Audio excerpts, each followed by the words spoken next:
सबका स्वागत है मेरे यूट्यूब चैनल ये लर्न आईटी में। आज फिर से एक इम्पॉर्टेंट क्लास आपके लिए लेकर आए जो हमारा क्लास नंबर 4 है, जो टर्नर फिटर मशीनिस्ट के लिए बहुत ही इंपॉर्टेंट क्वेश्चन है। हम सॉल्व करके देंगे, जिसके बारे में पूरे डिस्कस करेंगे, जो बार बार पूछे जाते हैं। और जो भी हम क्वेश्चन सॉल्व करके दे रहे हैं वो कॉम्पिटिटिव एग्जाम के लिए बहुत ही इंपॉर्टेंट है, जैसे DRDO, इसरो, वेल, NPCL, इस तरह के जो भी कॉम्पिटिटिव एग्जाम होते हैं इसके लिए बहुत ही इंपॉर्टेंट है। तो वीडियो के अंत तक देखना ना भूले। स्टार्ट करते हैं आज का जो हमारा DRDO के लिए और कॉम्पिटिटिव एग्जाम के लिए क्लास है, स्टार्ट करते हैं। पहला क्वेश्चन है, यदि कम व्यास की व अधिक गहरी रिमिंग करनी हो तो निम्न में से किस रिमर का उपयोग किया जाता है। क्वेश्चन में क्या पूछा गया है कि यदि अगर कम डायमीटर का जॉब है और अधिक गहराई तक अगर हमें रिमिंग करना है तो उस समय कौन से रिमर का उपयोग किया जाता है, यही क्वेश्चन में पूछा गया है। इसके लिए पहला ऑप्शन है जिग मशीन रिमर, दूसरा ऑप्शन है शेल मशीन रिमर, तीसरा ऑप्शन है फ्लूटेड मशीन रिमर, चौथा ऑप्शन है एडजस्टेबल मशीन रिमर। तो जो क्वेश्चन में पूछा गया था कि यदि डायमीटर कम रहे और ज़्यादा गहराई में अगर रिमिंग करना रहे तो उस समय कौन से रिमर का उपयोग किया जाता है, तो इसका जो सही आंसर है option number C, fluted machine reamer. और आज का जो भी क्लास है हम पूरा हिंदी में ही, हिंदी के क्वेश्चन ही आपको सॉल्व करके देंगे, तो जाके आपको समझने के लिए आसानी हो। Next question, steel piece annealing करते समय अच्छे परिणाम पाने के लिए निर्माण में से कौन सी प्रक्रिया अपनानी चाहिए। क्वेश्चन में क्या पूछा गया है कि जब हम कोई भी मटेरियल के ऊपर हीट ट्रीटमेंट करते हैं तो उस समय एनालिंग करते समय अगर हमें अच्छे फिनिशिंग की, अगर अच्छे ट्रीटमेंट की अगर ज़रूरत पड़ी तो उसमें कौन सा प्रक्रिया अपनानी चाहिए, मतलब हीट ट्रीटमेंट करने के बाद उसे ठंडा कहाँ पे किया जाता है, यही क्वेश्चन में पूछा गया है। इसके लिए पहला ऑप्शन है वर्कपीस को फर्नेस में ही ठंडा होने दे, दूसरा ऑप्शन है वर्कपीस को हवा में निकाल कर ठंडा करें, तीसरा ऑप्शन है वर्कपीस को पानी में ठंडा करें, चौथा ऑप्शन है वर्कपीस पर ठंडी हवा को ब्लास्ट करें। तो जो क्वेश्चन में पूछा गया था कि स्टील के वर्कपीस पर एनालिंग करते समय अच्छे परिणाम के लिए ठंडा करने के लिए प्रक्रिया कौन सी अपनाई जाती है, तो इसका जो सही आंसर है ऑप्शन नंबर बी, मतलब जो आंसर है इसका वर्कपीस को फर्नेस में ही ठंडा होने दे, मतलब पहला ऑप्शन है इसका जो आंसर है, ऑप्शन नंबर पहला, वर्कपीस को फर्नेस में ही ठंडा होने दे। नेक्स्ट क्वेश्चन, वर्नियर कैलिपर बाजार में साधारणतः किस लंबाई में उपलब्ध होते हैं, मतलब जो जनरली वर्नियर कैलिपर उपयोग किया जाता है तो मार्केट में कितने लंबाई तक अवेलेबल होते हैं, यही क्वेश्चन में पूछा गया है। तो इसके लिए पहला ऑप्शन है 10 इंच, दूसरा ऑप्शन है 15 इंच, तीसरा ऑप्शन है 12 इंच, चौथा ऑप्शन है इनमें से कोई नहीं। तो जो क्वेश्चन में पूछा गया था कि वर्नियर कैलिपर साधारणतः जो जनरल कामों के लिए उपयोग किए जाते हैं तो मार्केट में कितने लंबाई तक उपलब्ध होते हैं, तो इसका जो सही आंसर है option number C, 12 inch. Next question, शीतलक को प्रयोग किया जाता है क्योंकि, मतलब क्वेश्चन में क्या पूछा गया है कि जब हम कोई भी जॉब के ऊपर कूलेंट का उपयोग करते हैं तो कूलेंट का उपयोग क्यों किया जाता है, यही क्वेश्चन में पूछा गया है। तो इसके लिए पहला ऑप्शन है क्योंकि यह सस्ता होता है, या फिर दूसरा ऑप्शन है यह अधिक मात्रा में मिलता है, या फिर तीसरा ऑप्शन है कटिंग टूल को ठंडा करता है और चिप्स को बाहर ले जाता है, चौथा ऑप्शन है उपरोक्त में से कोई भी नहीं। तो जो हमारा क्वेश्चन था कि कूलेंट का उपयोग क्यों किया जाता है, तो इसका जो सही आंसर है ऑप्शन नंबर सी, टूल को ठंडा करता है और चिप्स जो भी निकलते हैं उसे बहाकर लेकर जाता है। नेक्स्ट क्वेश्चन, टम्बलर गियर निम्न कार्य के लिए लगाए जाते हैं, मतलब जो लेथ मशीन पर टम्बलर गियर यूनिट होते हैं वो कौन से कार्य के लिए लगाए जाते हैं, यही क्वेश्चन में पूछा गया है। तो इसके लिए पहला ऑप्शन है लीड स्क्रू से कैरेज को गति देने के लिए, दूसरा ऑप्शन है चक के घूमने की दिशा परिवर्तित करने के लिए, तीसरा ऑप्शन है फीड की दिशा परिवर्तित करने के लिए, और चौथा ऑप्शन है स्पिंडल की चाल बदलने के लिए। तो हमारा क्वेश्चन क्या था कि टम्बलर गियर यूनिट निम्न कार्य के लिए उपयोग किए जाते हैं, तो इसका जो सही आंसर है ऑप्शन नंबर सी, फीड की दिशा परिवर्तित करने के लिए। और इसी तरह की रेगुलर क्लास के लिए मेरे चैनल को सब्सक्राइब करके बेल आइकन को दबाएं ताकि मेरे वीडियो की नोटिफिकेशन आपको टाइम पर मिलते रहे, और वीडियो को लाइक और शेयर करना ना भूलें। नेक्स्ट क्वेश्चन, हार्डनिंग प्रोसेस में हाई स्पीड के टूल को 1250 डिग्री सेल्सियस तक गर्म करने के पश्चात निम्न कुंचिंग माध्यम में ठंडा करते हैं। जो क्वेश्चन में क्या पूछा गया है कि जो हार्डनिंग प्रोसेस में हम करते हैं, हाई स्पीड स्टील टूल होता है उसे 1250 डिग्री सेल्सियस में गर्म करने के बाद उसे कुंचिंग मीडिया मतलब ठंडा करने की विधि कौन सी होती है, यही क्वेश्चन में पूछा गया है। तो इसके लिए पहला ऑप्शन है, यहाँ पर आप देख सकते हैं पानी है, दूसरा ऑप्शन है तेल, तीसरा ऑप्शन है सोडा पानी, चौथा ऑप्शन है ब्राइन वाटर। तो जो क्वेश्चन है पूछा गया था कि हार्डनिंग प्रोसेस में हाई स्पीड स्टील टूल को 1250 डिग्री ऑन सेल्सियस में गर्म करने के बाद उसे कौन से कुंचिंग मीडिया में ठंडा किया जाता है। तो इसका जो सही आंसर है ऑप्शन नंबर बी, ऑयल में ठंडा किया जाता है। नेक्स्ट क्वेश्चन, क्रॉस स्लाइड निम्न में से कौन सा कार्य नहीं कर सकता है। तो जो क्वेश्चन में पूछा गया है कि क्रॉस स्लाइड जो होता है लेथ मशीन का पार्ट, तो इसके सहायता से कौन सा कार्य हम नहीं कर सकते हैं। तो इसके लिए पहला ऑप्शन है लॉन्गिट्यूडनल फीड देने के काम आता है, मतलब लॉन्गिट्यूडनल फीड हम दे सकते हैं क्रॉस स्लाइड को। दूसरा ऑप्शन है टेपर टर्निंग के काम आता है। तीसरा ऑप्शन है क्रॉस फीड देने के काम आता है। और चौथा ऑप्शन है कंपाउंड रेस्ट को धारण करता है। तो जो क्वेश्चन में हमें पूछा गया था कि क्रॉस स्लाइड निम्न में से कौन सा कार्य नहीं कर सकता है, तो इसका जो सही आंसर है option number B, taper turning करने के काम आता है। मतलब टेपर टर्निंग इसके सहायता से हम कर नहीं सकते क्रॉस स्लाइड के सहायता से, क्योंकि टेपर टर्निंग जो किया जाता है कंपाउंड स्लाइड के सहायता से टेपर टर्निंग किया जाता है। क्रॉस स्लाइड के सहायता से हम टेपर टर्निंग नहीं कर सकते हैं। Next question, gear box mechanism का उपयोग किया जाता है, कौन से कामों के लिए गियर बॉक्स मैकेनिज्म का उपयोग किया जाता है, यही क्वेश्चन में पूछा गया है। तो इसके लिए पहला ऑप्शन है लीड स्क्रू की गति को स्थानांतरित करने के लिए। दूसरा ऑप्शन है फीड रॉड की गति को स्थानांतरित करने के लिए। तीसरा ऑप्शन है ऑप्शन ए और बी। और चौथा ऑप्शन है उपरोक्त में से कोई नहीं।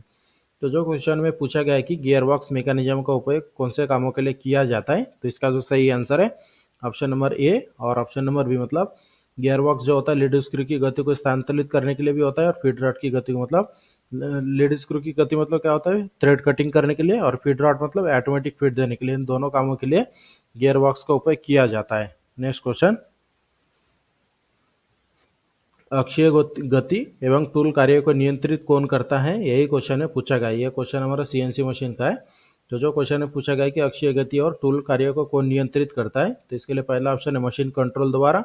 दूसरा इनपुट यूनिट द्वारा। तीसरा आउटपुट यूनिट द्वारा। चौथा ऑप्शन है इनमें से ये ऊपर के सभी। तो जो क्वेश्चन में पूछा गया था कि अक्षीय गति और टूल कार्य को नियंत्रित कौन करता है, तो इसका जो सही आंसर है ऑप्शन नंबर ये, मशीन कंट्रोल द्वारा। नेक्स्ट क्वेश्चन, चक स्पिंडल पर बांधते समय निम्न सावधानी ली जाती है। जैसे कोई भी लेथ मशीन पर अगर हमें चक को फिट करना है, तो उस समय कौन सी सावधानी ली जाती है, यही क्वेश्चन में पूछा गया है। इसके लिए पहला ऑप्शन है चक को हैंड क्रेन में उठाकर बांधना चाहिए। दूसरा ऑप्शन है गाइड बेंच पर एक लकड़ी का टुकड़ा रखना चाहिए। तीसरा ऑप्शन है किसी अन्य व्यक्ति की सहायता लेनी चाहिए। चौथा ऑप्शन है चक को स्क्रू जैक पर उठाना चाहिए। तो क्वेश्चन में क्या पूछा गया है कि चक को स्पिंडल पर फिट करते समय कौन सी सावधानी ली जाती है, तो इसका जो सही आंसर है option number B, guide bench पर एक लकड़ी का टुकड़ा रखना चाहिए। जब भी कभी हम चक को असेंबल या फिर डिसेंबल करते हैं, तो उस समय गाइड बेंच के ऊपर एक लकड़ी का टुकड़ा रखकर ही चक को खोलना चाहिए, फिर बांधना चाहिए। नेक्स्ट क्वेश्चन, कटिंग फ्लूइड का मुख्य गुण क्या है। जो क्वेश्चन में पूछा गया है कि कटिंग फ्लूइड मतलब क्या होता है, जो कूलेंट होता है, कूलेंट का मुख्य गुण क्या होता है, यही क्वेश्चन में पूछा गया है। इसके लिए पहला ऑप्शन है विशिष्ट ऊष्मा। दूसरा ऑप्शन है ठंडा करने के लिए उच्च तापीय चालकता। तीसरा ऑप्शन है अपेक्षित घनत्व। चौथा ऑप्शन घुलनशील। तो जो क्वेश्चन में पूछा गया था कि कटिंग फ्लूइड का मुख्य गुण क्या होता है, तो इसका जो सही आंसर है ऑप्शन नंबर बी, ठंडा करने के लिए उच्च तापीय चालकता। नेक्स्ट क्वेश्चन, उत्पादन समय की बचत के लिए किस लेथ का उपयोग किया जाता है। जैसे कोई भी प्रोडक्शन में हम काम करते हैं, तो प्रोडक्शन की अगर टाइम हमें कम करना है, तो उस समय कौन से लेथ मशीन का उपयोग किया जाता है, यही क्वेश्चन में पूछा है। इसके लिए पहला ऑप्शन है स्वयंचालित लेथ मतलब ऑटोमेटिक लेथ। दूसरा अर्ध स्वयंचालित लेथ मतलब सेमी ऑटोमेटिक लेथ। तीसरा ऑप्शन है ऑप्शन ए और बी। और चौथा ऑप्शन है इनमें से कोई नहीं। तो जो क्वेश्चन में पूछा गया था कि उत्पादन की समय की बचत के लिए कौन से लेथ मशीन का उपयोग करते हैं, तो इसका जो सही आंसर है ऑप्शन नंबर सी, ऑप्शन मतलब ऑटोमेटिक लेथ और semi automatic lathe. Next question, journal taper में टेपर की लंबाई निकालने के लिए निम्न में से कौन सा सूत्र उपयुक्त है। जो जर्नल टेपर होता है, तो इसका अगर हमें टेपर की लंबाई अगर हमें निकालना है, तो उस समय कौन से फार्मूला का उपयोग किया जाता है, यही क्वेश्चन में पूछा गया है। तो इसके लिए पहला ऑप्शन है टेपर का नंबर। दूसरा ऑप्शन है टेपर का नंबर डिवाइडेड बाय 4। तीसरा ऑप्शन है टेपर का नंबर डिवाइडेड बाय 2। चौथा ऑप्शन है टेपर का नंबर डिवाइडेड बाय 10। तो क्वेश्चन में क्या पूछा गया था कि जर्नल टेपर में टेपर की लंबाई निकालने के लिए कौन से फार्मूला का उपयोग किया जाता है, तो इसका सही आंसर है ऑप्शन नंबर सी, टेपर का number divided by 2। Next question, निम्न में से किस प्रक्रिया में टफ कोर तथा अन्य स्किन बनती है? तो ये हमारा एक हीट ट्रीटमेंट का क्वेश्चन है। क्वेश्चन में पूछा गया है कि निम्नलिखित में से किस प्रक्रिया में टफ कोर तथा अन्य स्किन बनती है? तो इसके लिए पहला ऑप्शन है एनलिंग, दूसरा टेम्परिंग, तीसरा केस हार्डनिंग, चौथा है हार्डनिंग। तो जो क्वेश्चन में पूछा गया था कि निम्नलिखित में से किस प्रक्रिया में टफ कोर तथा अन्य स्किन बनती है, तो इसका जो सही आंसर है option number C, case hardening. Next question, combination set के ब्लेड में स्लॉट कटी होती है। जैसे कॉम्बिनेशन जो क्वेश्चन में पूछा गया है कि कॉम्बिनेशन के स्लॉट में कौन से आकार की स्लॉट कटी होती है, तो इसके लिए पहला ऑप्शन है द्विभुजाकार, दूसरा आयताकार, तीसरा गोलाकार, चौथा ऑप्शन है वक्राकार। जो क्वेश्चन में पूछा गया था कि कॉम्बिनेशन सेट के ब्लेड में कौन सी स्लॉट कटी होती है, तो इसका जो सही आंसर है ऑप्शन नंबर बी, आयताकार मतलब रेक्टेंगुलर। नेक्स्ट क्वेश्चन, 0.01 मिलीमीटर कितने माइक्रोन के बराबर होता है? जो क्वेश्चन में पूछा गया है कि 0.01 0.0 मिलीमीटर कितने माइक्रोन के बराबर होता है, इसके लिए पहला ऑप्शन है 100 माइक्रोन, दूसरा 10 माइक्रोन, तीसरा 1 माइक्रोन, चौथा ऑप्शन है इनमें से कोई नहीं। तो क्वेश्चन में क्या पूछा गया है कि 0.01 मिलीमीटर कितने माइक्रोन के बराबर होता है, तो इसका आंसर है option number B, 10 micron. Next question, किसी चूड़ी को मतलब किसी थ्रेड को M22x2 के द्वारा दर्शाया गया है। M22x2 से क्या तात्पर्य है? क्वेश्चन में क्या पूछा गया है कि अगर कोई थ्रेड है जिसका साइज दिया गया है M22x2, तो इसका जो साइज दिया है M22x2, तो इसका मीनिंग क्या होता है, यही क्वेश्चन में पूछा है। इसके लिए पहला ऑप्शन है 22 मिलीमीटर थ्रेड का व्यास, मेट्रिक थ्रेड जिसका पिच 2 मिलीमीटर हो, मतलब ये जो मेट्रिक थ्रेड है जिसकी डायमीटर है 22 मिलीमीटर और उसका पिच है 2 मिलीमीटर। दूसरा ऑप्शन है डबल स्टार्ट 22 मिलीमीटर की मेट्रिक थ्रेड, तीसरा ऑप्शन है 22 मिलीमीटर की मेट्रिक थ्रेड और 2 मिलीमीटर गहराई की चूड़ी मतलब थ्रेड, और चौथा ऑप्शन है 22 मिलीमीटर की मेट्रिक थ्रेड जिसका ग्रेड 2 हो। तो क्वेश्चन में क्या पूछा गया था कि किसी थ्रेड का M22x2 के द्वारा दर्शाया गया है, तो M22x2 से क्या तात्पर्य है, तो इसका जो सही आंसर है option number A, M22 thread का व्यास मेट्रिक थ्रेड जिसका पिच होता है 2 मिलीमीटर, मतलब यह जो एम आपको दिखाई दे रहा है, एम मतलब होता है मेट्रिक थ्रेड जिसका डायमीटर है 22 मिलीमीटर और उसका पिच है 2 millimetre. Next question, outside micrometer के द्वारा अधिक से अधिक कितनी दूरी मापी जा सकती है? क्वेश्चन बहुत ही इंपॉर्टेंट है। क्वेश्चन में कंफ्यूजन किया है कि आउटसाइड माइक्रोमीटर द्वारा अधिक से अधिक कितनी मिलीमीटर दूरी मापी जा सकती है। तो सबसे पहले इसका आंसर देखते, फिर इसको हम समझा के देते हैं कि किस तरह से इसका आंसर आता है। तो सबसे पहला है 100 मिलीमीटर, दूसरा 50 मिलीमीटर, तीसरा 25 मिलीमीटर, चौथा ऑप्शन है इनमें से कोई नहीं।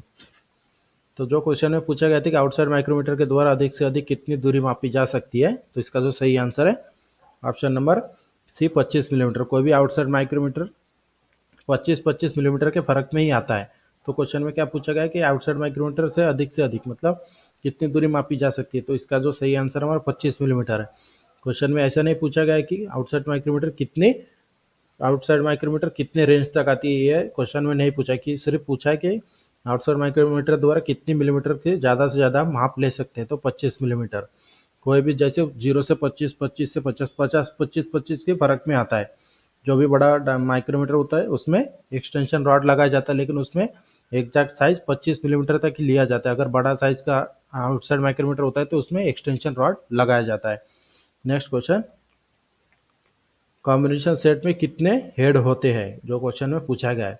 इसके लिए पहला ऑप्शन है 2 हेड, दूसरा ऑप्शन है 3 हेड, तीसरा ऑप्शन है 4 हेड और चौथा ऑप्शन है 5 हेड। जो क्वेश्चन में पूछा गया था कॉम्बिनेशन सेट में कितने हेड होते हैं, तो इसका जो सही आंसर है ऑप्शन नंबर बी, 3 हेड होते हैं कॉम्बिनेशन सेट में। एक होता है सेंटर हेड, दूसरा स्क्वायर हेड और तीसरा होता है रेक्टेंगुलर हेड।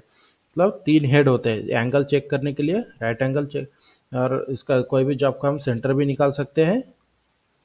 3 कामों के लिए कॉम्बिनेशन सेट का उपयोग किया जाता है। नेक्स्ट क्वेश्चन, इसलिए इसका जो आंसर दिया गया है 3 head.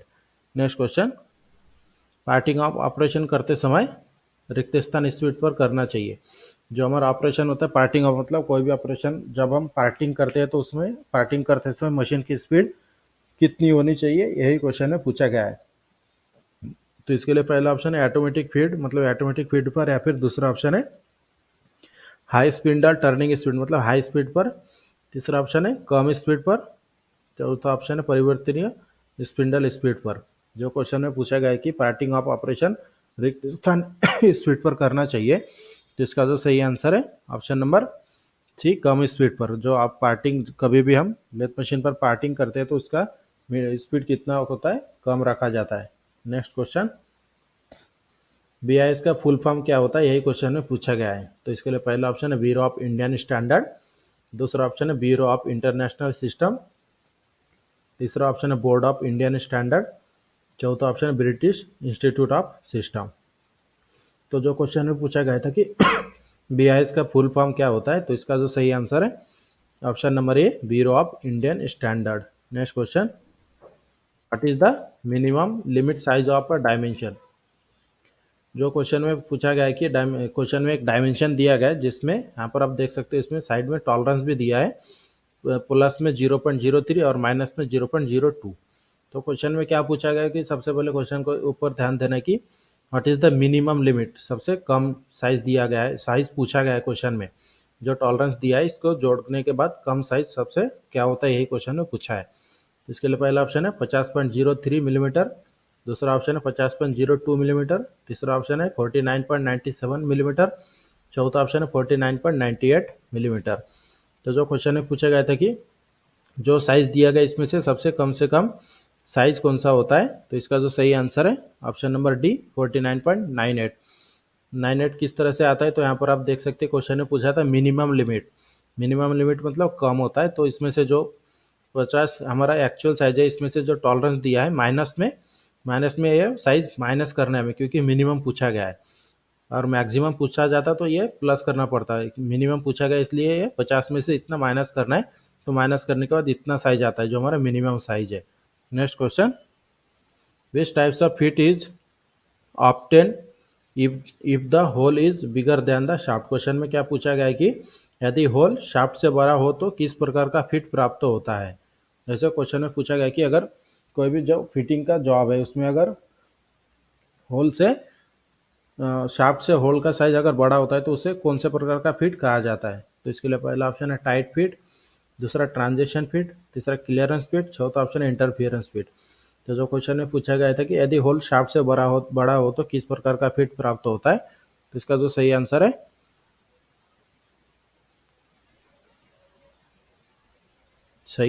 Option number C clearance fit, क्योंकि यहाँ पर आप देख सकते हैं क्वेश्चन में पूछा गया था कि शाफ्ट से होल का साइज बड़ा है, इसलिए ये हमारा आंसर है clearance fit. Next question, what is an advantage of mass production. Mass production का फायदा क्या है, यही क्वेश्चन में पूछा है। इसके लिए पहला ऑप्शन है प्रोडक्शन रेट इज इंक्रीज मतलब प्रोडक्शन की रेट बढ़ जाती है, दूसरा ऑप्शन है मेजरिंग टाइम इज इंक्रीज मतलब जो प्रोडक्शन निकलते हैं इसकी मापने की टाइम बढ़ जाती है, तीसरा option jig and fixture are needed मतलब जिग और पिक्चर की आवश्यकता पड़ती है, और चौथा ऑप्शन है special purpose machine are needed मतलब स्पेशल पर्पज मशीन की आवश्यकता पड़ती है। तो क्वेश्चन में क्या पूछा गया था कि मास प्रोडक्शन का एक एडवांटेज पूछा गया था, तो इसका जो सही आंसर है option number A mass production मतलब प्रोडक्शन रेट इज इंक्रीज मतलब उत्पादन में वृद्धि होती है, जो भी प्रोडक्ट निकलता है मास प्रोडक्शन में उसकी उत्पादन बढ़ जाती है मास प्रोडक्शन में। Next question, what is the disadvantage of mass production. Mass production का डिसएडवांटेज क्या है, नुकसान क्या होता है, यही क्वेश्चन में पूछा है। इसके लिए पहला ऑप्शन है प्रोडक्शन रेट इज लो मतलब प्रोडक्शन की रेट कम हो जाती है, दूसरा ऑप्शन है कॉस्ट ऑफ पीसीज रेड्यूस मतलब इसमें से जो मास प्रोडक्शन में पीस बनते हैं इसकी रेट कम हो जाती है, या फिर तीसरा ऑप्शन है jig and fixture are needed मतलब मास प्रोडक्शन में जिग और पिक्चर की आवश्यकता पड़ती है, या फिर चौथा ऑप्शन है gauge are use to check the component मतलब गेज के सहायता से जो मास प्रोडक्शन में पीस बनते हैं उसमें गेज के सहायता से उसको चेक किया जाता है। तो क्वेश्चन में क्या पूछा गया था कि मास प्रोडक्शन उत्पादन का नुकसान पूछा गया था, तो इसका जो सही आंसर है option number C jig and fixture are needed मतलब जिग और पिक्चर की आवश्यकता पड़ती है मास प्रोडक्शन में अगर कोई भी हम प्रोडक्ट तैयार करते हैं, तो ये इसका डिसएडवांटेज है। और इस तरह से आज के क्लास में हमने आपको 25 क्वेश्चन सॉल्व करके दिया है, और इसकी पीडीएफ भी आपको डिस्क्रिप्शन में लिंक मिल जाएगा जहाँ से आप चेक कर सकते हैं डाउनलोड करके। और इसी तरह के रेगुलर क्लास के लिए मेरे चैनल को सब्सक्राइब करके बेल आइकन को दबाएं ताकि मेरे वीडियो की नोटिफिकेशन आपको टाइम पर मिलते रहे। वीडियो अच्छे लगे तो हमारे चैनल को सब्सक्राइब करें, शेयर करें और लाइक करना ना भूलें।